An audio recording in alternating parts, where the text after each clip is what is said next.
Sis, Brad, luto tayo, siligang na baka. Maiba-iba naman, wag naman puro baboy. Magpapalambot muna tayo dito ng ating baka. Meron nga pala ako ditong 1 kilo. Saka tayo maghiwa ng mga kailangan.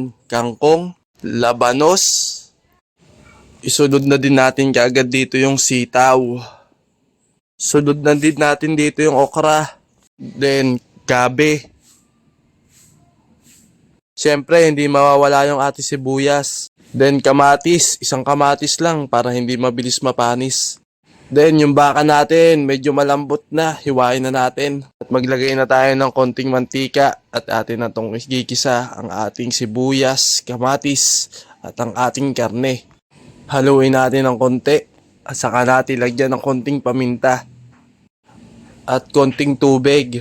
At isusunod na natin yung gabi para lumambot na. Luto na naman yung ating baka, kaya konting pakulo na lang. Yung mga gulay na lang kailangan palambutin. Timplahan na natin ng pampaasim, nor sinigang sa gabi.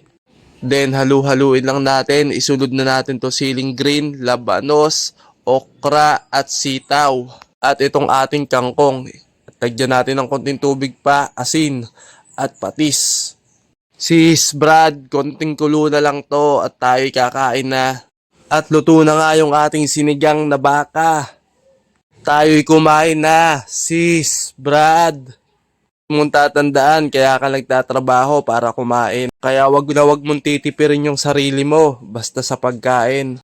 Pero hinay-hinay pa rin, dahan-dahan lang at baka mabulunan. Tayo'y kumain na. Salamat uli sa panonood, Brad and sis.